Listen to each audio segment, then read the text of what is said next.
Hello बच्चों, welcome back to my YouTube channel. बच्चों आज हम लोग लीनियर इक्वेशन के जो रिमेनिंग वर्ड प्रॉब्लम कर रहे थे एक्सरसाइज 3.5 के, उसी के प्रॉब्लम को हम लोग डिस्कस करेंगे। तो इससे पहले हम लोग 3.5 का बच्चे 4 नंबर में जो वर्ड प्रॉब्लम है एनसीईआरटी का, उसका 1, 2, 3 और 1, 2, 3 कर चुके थे प्रॉब्लम। हम लोग 1-2 वीडियो में किए थे वर्ड प्रॉब्लम। आज हम लोग क्वेश्चन नंबर 4 का 2 वर्ड प्रॉब्लम बचता है, 4 और 5, जिसको हम लोग आज डिस्कस करेंगे बच्चे। इसलिए आपने हेडिंग देखा होगा क्लास 10 एक्सरसाइज 3.5, और ये लीनियर इक्वेशन का हम लोग चैप्टर पढ़ रहे हैं क्लास 10 का। उसका ये लगभग 13 लेक्चर हो चुका है, 13 लेक्चर है लीनियर इक्वेशन इन 2 वेरिएबल का। उससे पहले अगर आप हमारे यूट्यूब चैनल पे नए हैं बच्चों, तो हमारे चैनल को जरूर सब्सक्राइब करें और नोटिफिकेशन का बेल भी दबा लें, ताकि आपको रेगुलर अपडेट्स हमारे चैनल के रिगार्डिंग मिलता रहे और आप अपडेटेड रहे और अपडेटेड वर्जन में जिया करें। ठीक है बच्चे, तो हम लोग स्टार्ट करते हैं अपना प्रॉब्लम। क्वेश्चन आपके पास ये है 4 का 4 नंबर में। क्वेश्चन देखिए क्या कहता है बच्चे कि places A and B are 100 kilometre apart on a highway. एक हाईवे है और हाईवे पे 2 पॉइंट है ए और बी। तो सबसे पहले हम लोग एक हाईवे कंसीडर किए, ये ए है और ये बी है। ए बी एक हाईवे है, ये दोनों हाईवे है, इसको मिला दीजिए। और दोनों कितना दूरी पर है बच्चे? तो दोनों सर 100 किलोमीटर के डिस्टेंस पे है हाईवे। हाईवे पे 2 पॉइंट ए और बी कितना डिस्टेंस पे है बाबू? 100 किलोमीटर के डिस्टेंस पे है। सवाल में देखिए यही बोलता है places A and B are 100 kilometre apart on a highway. Highway पे 2 पॉइंट है ए और बी, जो कितना किलोमीटर अपार्ट है बच्चे? 100 किलोमीटर। अब देखिए क्वेश्चन वाला क्या बोला कि one car start from A and another car start from B at the same time. एक कार ए से स्टार्ट होता है और दूसरा कार बी से स्टार्ट होता है सेम टाइम में। यहाँ पे एक फर्स्ट कार है और यहाँ पे क्या बच्चे? यहाँ पे एक सेकेंड कार है। दोनों सेम टाइम में, जिस समय में ए से कार स्टार्ट होता है उसी टाइम में बी से भी कार स्टार्ट होता है सेम टाइम में। और क्वेश्चन वाला क्या बोला? If the car travel in the same direction. अगर कार क्या हो? सेम डायरेक्शन में जाए। सेम डायरेक्शन में जाने का मतलब क्या हुआ कि केस अगर फर्स्ट बनाए हम लोग, तो केस फर्स्ट में अगर सेम डायरेक्शन में दोनों कार जाएगा बच्चे, अगर ये कार इधर गया तो ये कार भी सर इधर जाएगा, या ये कार इधर आएगा तो ये भी इधर आएगा, मतलब दोनों सेम डायरेक्शन में जाएगा। अगर ये एरो बना देते हैं, अगर ये कार फर्स्ट केस में इधर जा रहा है तो ये भी आपका इधर जा रहा है, दोनों सेम डायरेक्शन में जा रहा है। किस डायरेक्शन में जा रहा है? दोनों सेम डायरेक्शन में दोनों जा रहा है। दोनों किस डायरेक्शन में जा रहा है गुरुजी? सेम डायरेक्शन में जा रहा है। जब दोनों सेम डायरेक्शन में जा रहा है एट डिफरेंट स्पीड, दोनों किस स्पीड से जा रहा है? डिफरेंट स्पीड से। तो कितना देर में मिलता है? 5 घंटे में वो मिलता है। और दूसरा कंडीशन बोलता है केस नंबर 2। केस नंबर 2 क्या बोलता है गुरुजी? कि जब दोनों एक दूसरे के तरफ आता है, ये कार इधर से आ रहा है और ये कार इधर से आ रहा है, एक कार इधर से एक कार इधर से, जब दोनों एक दूसरे के तरफ आता है तो दोनों 1 घंटा में मिल जाता है। दोनों कितना देर में मिल जाता है? 1 घंटा में। तो क्वेश्चन में हमको क्या निकालना है सर? हमको निकालना है what are the different speed of 2 cars. ये कार ए और कार बी का क्या स्पीड है? जो हमको पता नहीं था हम उसको एक्स और वाई मान लेते हैं। सॉल्यूशन में लिख देते हैं let the speeds of both cars A and B are x kilometre per hour. A car का स्पीड x किलोमीटर मान लिए और b का क्या मान लिए गुरुजी? तो b का मान लिए y किलोमीटर पर आवर। ए पे जो कार था उसका स्पीड क्या माने सर? उसका स्पीड हम लोग माने x किलोमीटर पर आवर, और यहाँ जो b पे कार है उसका स्पीड क्या माने? y kilometre per our. ठीक है। अब केस फर्स्ट में देखिए, केस फर्स्ट में जब कौन से डायरेक्शन में जा रहा है? इफ दे ट्रेवल इन कौन सा डायरेक्शन? Same direction. तो देखिए बच्चे, जब दोनों सेम डायरेक्शन में जा रहा है तो कितना देर में मिल रहा है? क्वेश्चन में देखिए दोनों 5 घंटा मिलता है। दोनों कितना देर में मिलता है? 5 घंटा में मिलता है। इसका मतलब क्या हुआ कि ए कार भी चला होगा 5 घंटा और बी कार भी 5 घंटा चला होगा, दोनों कार 5 घंटा चला होगा, और तब जाकर वो कहीं किसी पॉइंट पे मिलता है। ये बात अलग है, किसी एक कार का स्पीड ज़्यादा रहा होगा और किसी एक कार का स्पीड कम रहा होगा। तो लिखेंगे so distance travelled by both cars A and be in 5 hours. तो डिस्टेंस निकालने का फॉर्मूला क्या होता है बच्चे? Speed multiplied by time. Distance हम लोग कैसे निकालते हैं? स्पीड को किससे मल्टीप्लाई करते हैं? टाइम से। तो डिस्टेंस किस कार के द्वारा? Distance by car A. Car A के द्वारा डिस्टेंस क्या होगा, स्पीड कितना है कार ए का, x है, कितना देर चल रहा है 5 घंटा, तो 5x, और डिस्टेंस बाय कार बी, तो कार बी भी 5 घंटा चल रहा है और स्पीड उसका क्या है y, तो ये क्या हो गया आपका 5y।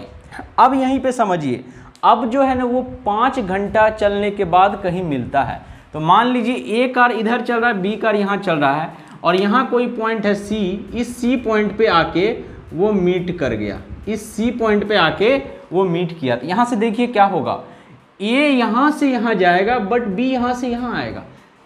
कि देखिए एक बार फिर से समझिए, मान लीजिए जब दोनों सेम डायरेक्शन में जा रहा था बच्चे, तो सी पॉइंट पे दोनों कार मिल गया, इसका क्या मतलब हुआ सर कि ए जो है यहाँ से यहाँ तक गया और बी तो इतना ही दूर गया, इसका मतलब ज़्यादा डिस्टेंस कौन गया, ए कितना ज़्यादा डिस्टेंस, देखिए बी इतना दूर गया और ए यहाँ से यहाँ चला गया, तो ए जो है कितना डिस्टेंस ज़्यादा गया, यही जो ए बी है 100 किलोमीटर, मतलब दोनों का डिस्टेंस का डिफरेंस कितना हो गया 100 किलोमीटर अकॉर्डिंग टू क्वेश्चन। क्या हो गया डिस्टेंस का डिफरेंस, ए कार 5x ज़्यादा स्पीड जाएगा, बी कितना जाएगा 5y, और कितना दोनों का डिफरेंस का डिस्टेंस हमेशा रहेगा 100 किलोमीटर। दोनों में 5 कॉमन कर लीजिए, 5 कॉमन करके 100 से कट जाएगा, तो x माइनस वाई बराबर कितना आ जाएगा 20, एक नंबर का इक्वेशन हो गया। x माइनस वाई कितना आ जाएगा गुरुजी 20 आ जाएगा, ये पहला नंबर का इक्वेशन हो गया। अब जब दोनों सेम डायरेक्शन में जाएगा बच्चे, जब दोनों सेम डायरेक्शन में आएगा, तो मान लीजिए यहाँ पे कहीं मीट कर गया, ये सी डैश हो गया, यहाँ पे ये मीट कर गया, तो यहाँ से यहाँ तक ये ए चला और यहाँ से यहाँ तक बी चला। इस बार दोनों मिलके कितना चला सर, तो दोनों मिलके इस बार चलेगा 100 किलोमीटर, दोनों मिलके कितना चलेगा 100 किलोमीटर, दोनों मिलके चलेगा। तो दूसरा नंबर का केस 1 घंटा मिलता है। केस नंबर 2, केस नंबर 2 क्या कहलाएगा, if both cars travel in same direction, जब दोनों कार किस डायरेक्शन में चल रहा है, सेम डायरेक्शन में चल रहा है, तो कितना देर के बाद मिल रहा है सर, वो 1 घंटा में मिल रहा है, तो दोनों का डिस्टेंस 1 घंटा, इसका मतलब दोनों कार कितना देर चला होगा सर, तो दोनों कार सर 1-1 घंटा चला होगा, दोनों कार कितना चला होगा 1-1 घंटा चला होगा। So distance by car A car के द्वारा, तो डिस्टेंस कैसे निकालेंगे, स्पीड को टाइम से मल्टीप्लाई करेंगे, तो ए कार का speed x kilometre per our है और ए कार भी 1 घंटा चला होगा और बी कार भी कितना चला होगा 1 घंटा, तभी तो दोनों मिला होगा। तो x मल्टीप्लाइड बाय 1 बोले तो x किलोमीटर, नहीं भी लिखेंगे किलोमीटर चलेगा, और डिस्टेंस बाय कार बी देखिए बच्चे क्या हो जाएगा y गुना, ये भी 1 घंटा चलेगा तो y kilometre according to question. इस बार जो है ना बच्चे दोनों मिलके ये सी डैश पॉइंट पे मिला, दोनों कहाँ मिला सी डैश पॉइंट पे मिला, इसका मतलब दोनों मिलके कितना किलोमीटर चला 100 किलोमीटर चला, मतलब x प्लस वाई कितना दिया हुआ है, दोनों का डिस्टेंस मिला के 100 किलोमीटर।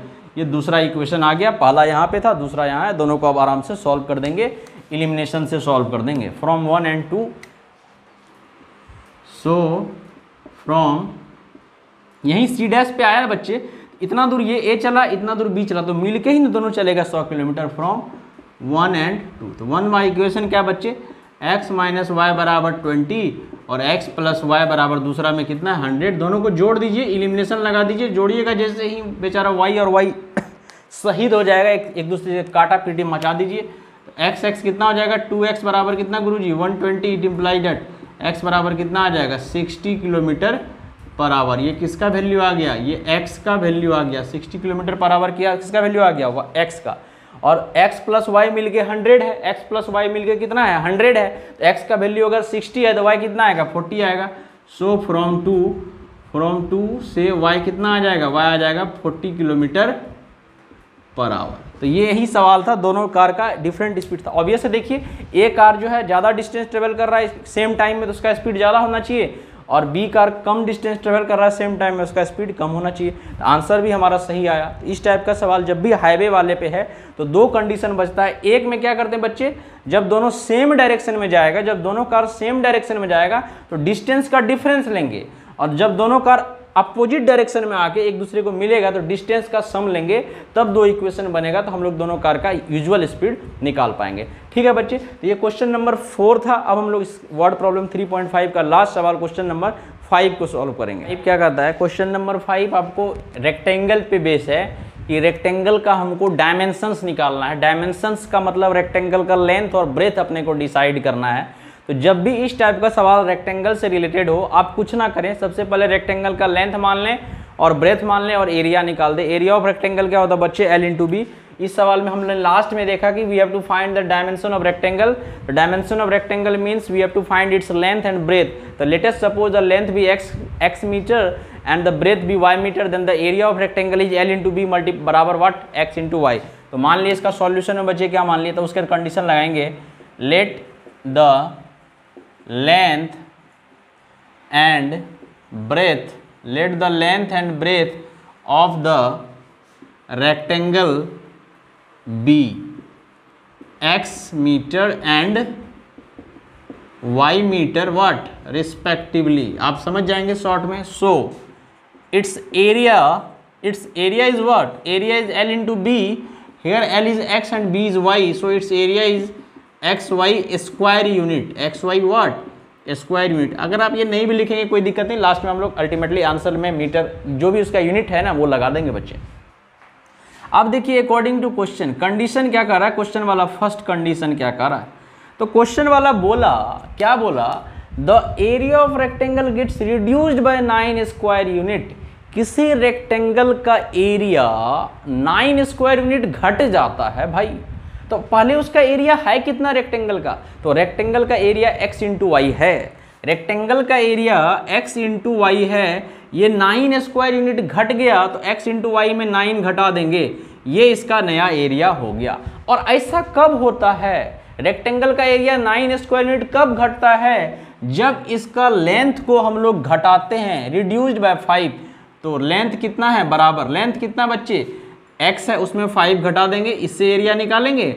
और ब्रेथ को क्या किए? 3 बढ़ा दिए, तो ब्रेथ क्या हो गया? y plus 3। ऑब्वियस है, ये भी लेंथ है ये भी ब्रेथ है, तो ये जो एरिया है, ये एरिया और ये एरिया दोनों कब बराबर होगा? जब इसमें 9 स्क्वायर यूनिट घट गया। एकदम क्लियर क्रिस्टल कंसेप्ट है। Area of rectangle gets reduced by कितना unit? 9 square unit. Area of rectangle 9 square unit घट जाता है, तो एक्चुअल एरिया जो होगा उसी में 9 घटेगा भाई। तो एक्चुअल एरिया क्या है? x इंटू वाई, उसमें 9 घट गया। ऐसा कब होता है? ऐसा तब होता है जब रेक्टेंगल के लेंथ को 5 यूनिट घटाते हैं और ब्रेथ को 3 यूनिट बढ़ाते हैं, तब जो नया एरिया आएगा, ये नया एरिया और इस एरिया का डिफरेंस कितना होगा? 9 यूनिट। क्या होगा? 9 यूनिट होगा। अब यहाँ से आप इक्वेशन निकालिए, इसको काटा पीटी मचाइए। देखिए एक्स वाई माइनस का 9 बराबर x से इसको मल्टीप्लाई करिए बच्चे, x से इसको क्या करिए? मल्टीप्लाई करिए।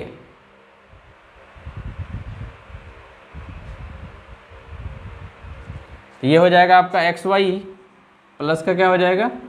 3x माइनस का 5y माइनस का 15। ठीक है बच्चे, x और एक्स वाई को कटा दीजिए। तो ये हो जाएगा माइनस का 9 is equal to 3x minus का 5y माइनस का 15। माइनस का 15 इधर आएगा तो प्लस का 15, तो ये 6 हो जाएगा 3x माइनस का 5y। इक्वेशन हो गया, पहला नंबर का इक्वेशन हो गया, फर्स्ट इक्वेशन हो गया। अब second again according to question लगाइए, अगेन अकॉर्डिंग टू क्वेश्चन। अब क्वेश्चन वाला क्या बोला कि if we increase the length by 3 unit, तो लेंथ को कितना यूनिट से बढ़ा दिए?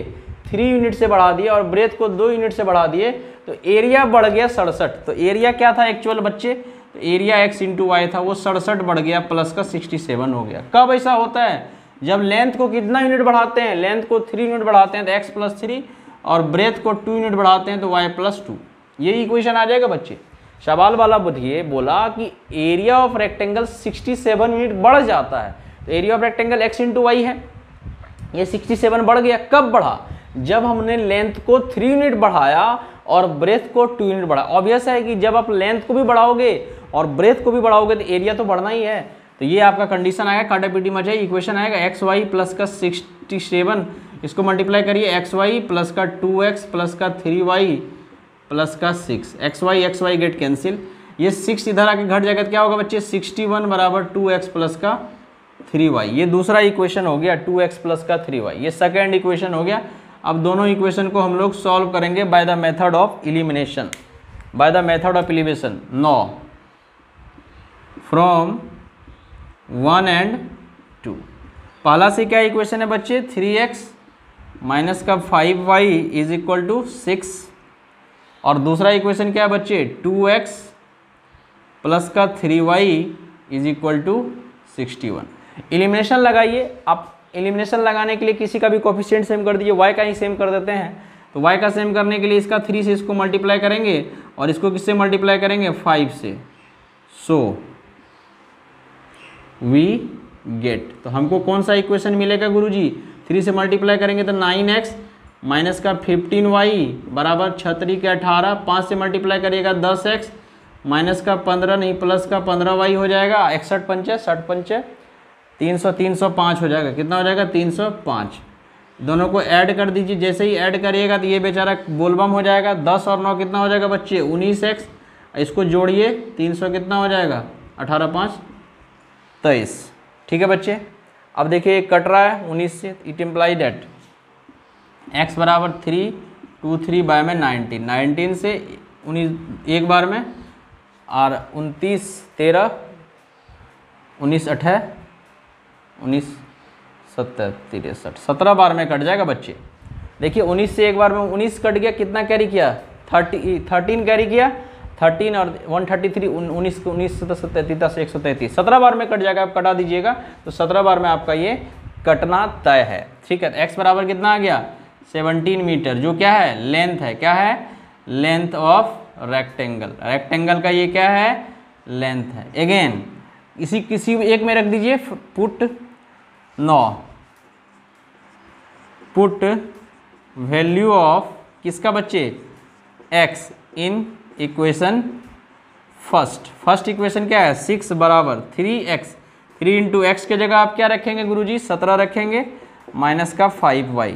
देखिए माइनस का 5y को इधर ले आए तो प्लस का 5y हो जाएगा, 17 गुना 3 51, ये 6 जाके घट जाएगा 6, तो कितना बचेगा 45। तो y बराबर 5 से 45 9 बार में 9 मीटर। ये क्या हो गया, 9 मीटर आपका क्या हो गया सर, ये हो गया breadth of the rectangle. This is what, this is only the breadth of the rectangle. ये सवाल आसान और लॉजिकल सवाल होता है। इस टाइप का सवाल जब भी रेक्टेंगल पे बेसिस सवाल बनाते हैं गुरुजी, तो लेंथ को x मानिए, ब्रेथ को y मानिए और एक्चुअल एरिया निकालिए। Actual area x into Y निकल गया, तो वही हम लोग एक्चुअल एरिया निकाल लिए। अब सवाल वाला बोला था पहला कंडीशन में कि एरिया 9 घट गया, तो एक्स वाई था एरिया, उसमें 9 घटा दिए। एरिया 9 कब घटगा, जब लेंथ को 5 यूनिट घटाए और ब्रेथ को 3 यूनिट बढ़ाए। इससे कैलकुलेशन करके हम एक इक्वेशन ले आए। दूसरा कंडीशन क्या बोलता है कि लेंथ को भी बढ़ा दिया वो 3 यूनिट और ब्रेथ को भी बढ़ा दिया 2 यूनिट। लेंथ और ब्रेथ अगर आप दोनों को बढ़ाएंगे तो अल्टीमेटली उसका एरिया बढ़ना ही है, तो एरिया उसका 67 बढ़ जाता है। तो एक्स वाई एक्चुअल एरिया है, उसमें 67 बढ़ा दिए, काटा पीछी मटाए, इक्वेशन हमारा दूसरा आया। दोनों इक्वेशन को एलिमिनेशन से सॉल्व किए तो length of the rectangle is 17 metre and the breadth of the rectangle is 9 metre. हम लोग इसका क्रॉस एग्जामिनेशन भी कर सकते हैं, अगर आप चाहें इसका क्रॉस एग्जामिनेशन भी कर सकते हैं, तो आपको ये आंसर सही मिल जाएगा। मतलब कंडीशन सेटिस्फाई करा देंगे जैसा ऐसा बोल रहा है। देखिए आप कैसे क्रॉस एग्जामिनेशन करेंगे, इसको चेक कैसे करेंगे। आप देखिए चेक कैसे करना है। एक्चुअल एरिया 17 लेंथ और 17 नमा 153 एक्चुअल एरिया हुआ, 153 हुआ ना एक्चुअल एरिया, 17 नमा 53। ऐसा आप देखिए, अब ये एरिया 9 घट जाएगा, इसमें 9 घटा दीजिए तो एक्चुअल एरिया कितना बचेगा, तब इसमें 3 घटेगा, इधर 144 आएगा। ऐसा कब आएगा, ऐसा तब आएगा जब उसका लेंथ कितना हो जाएगा। देखिए लेंथ एक्चुअल 17 है, तो लेंथ कितना घट रहा है, लेंथ उसका 5 घट रहा है, 17 से 5 घटा दीजिएगा तो 12 हो जाएगा लेंथ। और ब्रेथ को आप क्या कर रहे हैं, उसका ब्रेथ को 3 यूनिट बढ़ा रहे हैं, ब्रेथ को 3 यूनिट बढ़ा रहे हैं, 9 ये 12, 9 3 12 हो गया, तो 12 12 कितना आ गया 44 से, दोनों वेरीफाई हो गया ना। ये जस्ट हम चेक कर रहे थे, ऐसा हमको करने का आवश्यकता नहीं था बच्चे, जस्ट हम लोग चेक कर रहे थे। तो हमारा एक्सरसाइज 3.5 अब हमारे बीच नहीं रहा। ये 3.5 जहाँ भी रहे इसके आत्मा को शांति मिले। हम लोग लीनियर इक्वेशन के 3.5 के सारे सवाल को एक एक करके पोस्टमार्टम किए। टोटल 13 लेक्चर्स हम लोग लीनियर इक्वेशन पे कर चुके हैं। अब हमारा लास्ट एक्सरसाइज बच्चा बच्चे एनसीईआरटी का 3.6, तो हम लोग नेक्स्ट वीडियो में 3.6 पे बात करेंगे। 3.6 में हमको लीनियर इक्वेशन को सॉल्व करना है, तो उसमें डायरेक्ट स्टैंडर्ड फॉर्म में लीनियर इक्वेशन नहीं दिया होगा आपको, उसको हमको स्टैंडर्ड फॉर्म में रिड्यूस करना पड़ेगा। इसलिए हमारा टॉपिक होगा linear equation in the form of reducible form. At first you have to find the reducible form and then we solve the linear equation। ठीक है बच्चे, इस टाइप का सवाल करेंगे और कुछ सवाल अप स्ट्रीम और डाउन स्ट्रीम पे होगा, बड़ा मजा आएगा। नेक्स्ट वीडियो मिलेंगे, हम लोग 3.6 से पहले कुछ कंसेप्ट पढ़ लेंगे, सवाल कर लेंगे, फिर 3.6 के सवाल कर लेंगे। ठीक है बच्चे, आज के लिए इतना ही रखते हैं। जय हिंद।